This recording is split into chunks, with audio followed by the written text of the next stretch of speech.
إن الحمد لله نحمده ونستعينه ونستغفره ونعوذ بالله من شرور أنفسنا ومن سيئات أعمالنا من يهده الله فلا مضل له ومن يضلل فلا هادي له أشهد أن لا إله إلا الله وحده لا شريك له وأشهد أن محمدا عبده ورسوله وبعد فإن خير الكلام كلام الله وخير الهدي هدي محمد صلى الله عليه وآله وسلم وشر الأمور محدثاتها فإن كل محدثة بدعة وكل بدعة ضلالة وكل ضلالة في النار. Jamaah azzakumullah, ternyata kebaikan para sahabat, manusia-manusia termulia di muka bumi ini setelah para nabi dan rasul, bukan hanya masalah ibadah, akan tetapi dalam mengambil keputusan dunia benar dibimbing oleh Allah Rabbul Alamin. Ambil contoh ketika sedikit terjadi perselisihan, apakah pasukan Usamah bin Zaid akan dilanjutkan berangkat ke Romawi jihad, atau terlebih dahulu konsentrasi ke para murtadin, orang-orang yang murtad sepeninggal Nabi Sallallahu Alaihi Wasallam? Ada beberapa yang usul supaya konsentrasi ke orang-orang murtad dalam negeri istilahnya. Kata Abu Bakar, tidak, aku tidak akan membatalkan rencana yang telah diatur oleh Nabi SAW sebelum beliau wafat. Maka berangkatlah, dan walillahil hamd, Allah memberikan kemenangan, dan orang-orang murtad, orang-orang Arab ketakutan mendengar kaum muslimin mampu mengalahkan Romawi.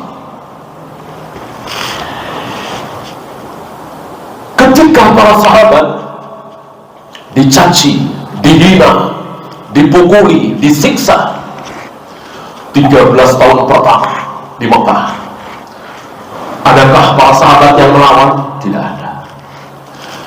Adakah para sahabat yang coba-coba menusuk Abu Jahal Abu Lahab dari belakang? Tidak ada. Adakah petunjuk dari Nabi, isyarat dari Nabi, lawan? Kalau mati syahid, lawan semampu kalian. Adakah? Tidak ada. Ini menunjukkan para sahabat cerdas. Para sahabat dibimbing oleh Allah. Coba kalau seandainya para sahabat itu konyol seperti kita, yang penting lawan, yang penting musuh mati, yang penting kita puas bisa membunuh musuh Abu Jahal Abu Lahab, tentu mudah. Abu Jahal Abu Lahab tidak selamanya rame-rame. Ada saat-saat di mana Abu Jahal Abu Lahab sendiri, ketika buang hajat misalnya, malam-malam saja, tusuk dari belakang, mati. Konyol, bodoh. Para sahabat tidak ada yang bodoh, walillahil hamd. Maka ini tidak dilakukan oleh para sahabat. Kalau ini dilakukan, habis barangkali para sahabat. Betul, Abu Jahal Abu Lahab mati. Habis itu Rasul dan para sahabat habis. Dan jumlah mereka sedikit sekali. Kafir Quraisy ribuan, kekuatannya luar biasa. Ini cerdas, ini pintar. Apa? Mengakui kekalahan. Maka apa yang dilakukan oleh Nabi dan para sahabat? Tinggalkan Mekah, hijrah ke Madinah, negeri yang paling mulia di muka bumi, tempat nomor 1 paling dicintai oleh Allah.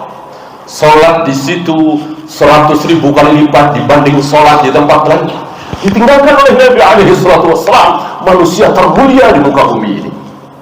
Kalah, mengaku kalah berhadapan dengan Abu Jahal Abu Lahab. Bandingkan dengan anak-anak muda konyol hari ini, mereka kafir, mereka Yahudi, kita Muslim. Kenapa kita harus kalah? Jangan mau kalah. Apapun yang terjadi, lawan. apa yang terjadi.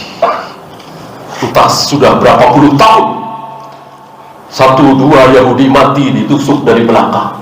Besoknya sekampung kaum muslimin dibombardir. 2, 3, 10 tentara Yahudi mati ditelikung dari belakang. Besoknya sekampung habis kaum muslimin. Apa itu jihad? Apa itu perang? Tentunya konyol. Lihat Rasul dan para sahabat, kalah, akui kalah, hijrah, tinggalkan Mekah, menyusun kekuatan di Madinah. Nggak sampai 2 tahun baru berani berhadapan dengan Abu Jahal, Abu Lahab. Perang besar pertama, perang Badar Kubra. Allah berikan kemenangan yang luar biasa. Begitu kecerdasan Rasul dan para sahabat. Jangan seperti anak-anak hizbiyin, harakiyin, yang penting melawan, yang penting kuat, yang penting puas bisa membunuh Yahudi. Tidak melihat habis itu siapa yang dirugikan? Kaum muslimin. Anak-anak muda yang jahil ini lari. Mereka anak-anak muda, mereka anak-anak wanita, orang-orang tua. Antum tahu terbunuhnya seorang muslim lebih berat dari terbunuhnya 1 orang muslim, lebih berat, lebih dahsyat, lebih besar musibahnya dari hancurnya Ka'bah. Hancurnya Ka'bah luar biasa, tapi terbunuhnya seorang muslim lebih luar biasa. Ini bukan seorang 2 orang, ratusan, ribuan. Gara-gara apa?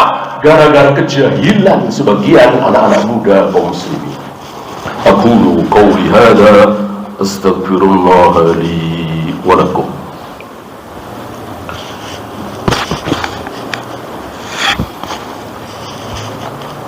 Alhamdulillah hamdan katsiran tayyiban mubarakan fihi kama yuhibbu rabbuna wa yarda. Asyhadu an la ilaha illallah wahdahu la syarika lah wa asyhadu anna Muhammadan 'abduhu wa rasuluhu wa ba'd. Ayuhal ikhwah, tahun 80-an ada fatwa luar biasa dari muhaddisul asar Abu Abdurrahman Muhammad Nasiruddin Albani rahimahullah. Apa?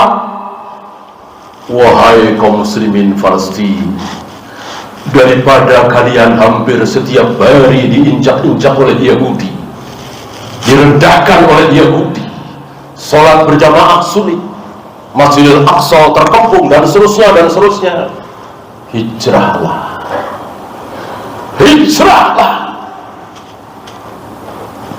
Marah kaum hizbin Araki itu. Enak saja hijrah, meninggalkan Palestin, menyerahkan Palestin kepada bangsa kera, bangsa babi Yahudi. Mereka lupa mana yang lebih mulia, Palestin apa Mekah, Masjidil Haram. Antum semua tahu mana yang lebih mulia, saudara-saudara kita kaum muslimin di Palestin, apa Rasul dan para sahabat? Rasul dan para sahabat yang jauh lebih mulia dari mereka hijrah, karena memang tidak sanggup menghadapi kekuatan Abu Jahal, Abu Lahab. Hampir setiap hari para budak disiksa, dan diawali dari hijrah mereka ke Habasyah dipimpin oleh Ja'far bin Abi Thalib. Dan jelas Masjidil Haram Mekah jauh lebih mulia dari Palestin. Maka kalau Rasul dan para sahabat hijrah meninggalkan Mekah, maka tidak aneh ketika kaum muslimin hijrah meninggalkan Palestin. Dan waktu itu Saudi, Mesir, dan beberapa negeri muslim siap menampung. Orang hizbin Harakiyin tidak jauh pandangannya, beliau jauh pandangannya. Barangkali antum bisa membayangkan, seandainya fatwa ini dijalankan, kaum muslimin, laki, perempuan, orang tua, anak-anak berbondong-bondong membawa pakaiannya, perbekalannya, meninggalkan Palestin, dan disorot oleh media. Apa yang terjadi jika fatwa yang luar biasa ini dijalankan, mereka berbondong-bondong meninggalkan Palestin? Apa yang terjadi? Banjir air mata kaum muslimin. Jelas. Bayangkan melihat saudaranya meninggalkan negerinya karena kedoliman bangsa kera dan babi Yahudi. Siapa yang tidak menangis? Yang jarang sholat, yang suka mabuk, yang jarang ke masjid, ikut menangis. Insya Allah kaum muslimin muslimin terikat dengan akidah, walaupun tidak kenal, tapi sama muslim saling mencintai. Banjir air mata, berdoa memohon kepada Allah. Marahlah Presiden Mesir, Raja Saudi, Yaman, Presiden Indonesia, Perdana Menteri Malaysia, Brunei. Marah pemimpin-pemimpin Islam. Dan marahnya mereka tidak seperti marahnya antum, marahnya saya. Antum saja cuma bisa marah, caci maki. Kalau presiden punya pasukan, punya tank, punya pesawat tempur, kirim ke sana, habiskan Yahudi, kaum muslimin sudah tidak ada. Ini luar biasa fatwa seorang ulama. Hanya Syekh Al-Albani tidak menyebutkan apa yang disebutkan barusan.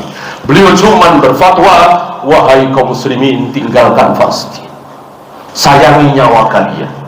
Karena memang bukan jihad. Kosok jihad Yahudi mati 3, mati 2, besoknya kaum muslimin sekampung dibombardir. Apa begitu jihad?